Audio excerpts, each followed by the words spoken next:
Bonjour Patrice. Bonjour Presse Laurent. très diversifiée Oui, ce matin. c'est assez varié ce matin. On va jeter un œil au mur des unes où chacun a tendance à agiter sa petite marotte. C'est ainsi que l'équipe se préoccupe d'un mercato en suspens et en suspense qui verra peut-être Gianluigi Buffon signer au PSG, mais rien n'est fait. C'est ainsi que les Échos se félicitent d'un plan de réduction des dépenses publiques de 30 milliards. Reste à savoir qui va en endurer les effets.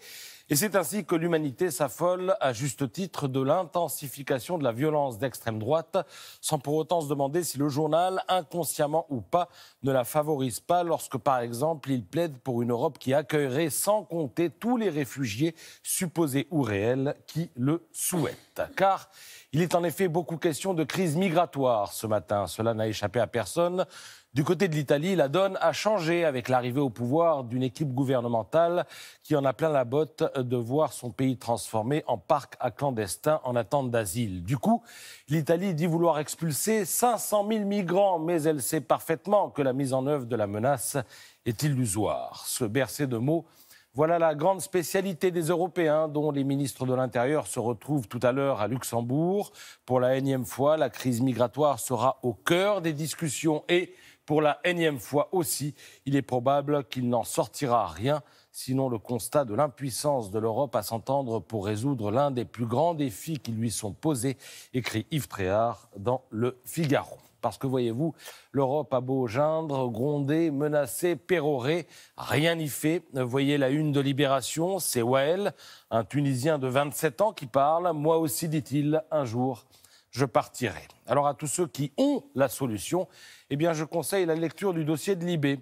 Elle témoigne de l'indéfectible foi des candidats à la traversée de la Méditerranée au péril d'une vie qui ne vaut pas tripette. Je vous lis un extrait de ce bon reportage. La terre ne donne rien de végétal à Metlaoui.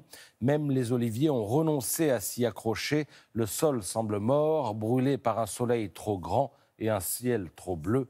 Les hommes, comme les plantes, n'ont pas grand-chose à faire ici, écrivent Vittorio de Philippis et Célian Massé. Alors, il y a bien une mine de phosphate dans le coin, mais elle ne suffit pas à absorber tous les chômeurs en puissance qui bricolent, dans le meilleur des cas, pour l'équivalent d'une quinzaine d'euros par semaine, ce qui donne des scènes d'un anachronisme qui ferait sourire si la situation n'était pas si dramatique. À l'orée du Sahara, oui, à l'orée du Sahara, les envoyés spéciaux de Libération tombent sur un vendeur de fourrure. Du castor, du poulain, de l'ours, du lapin, du léopard, arrivé en ces lieux, Dieu sait comment. Il paraît que ça intéresse les touristes canadiens et allemands, mais ça, c'était avant que le tourisme ne s'effondre. Voilà. Alors tout cela est à lire dans Libération. Vous pourrez faire une halte aussi du côté de l'édito. Laurent Geoffrin s'y exerce à combiner un minimum d'humanisme et de réalisme, et c'est pas facile.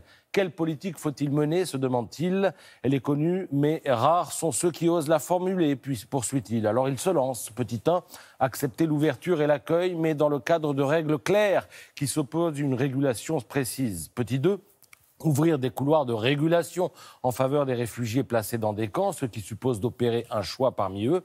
Petit 3, prévoir une immigration économique à condition qu'elle soit proportionnée aux capacités d'accueil et à la situation de l'emploi. On lit ça et on se dit qu'on a l'impression de tourner en rond. Merci Patrice, merci beaucoup.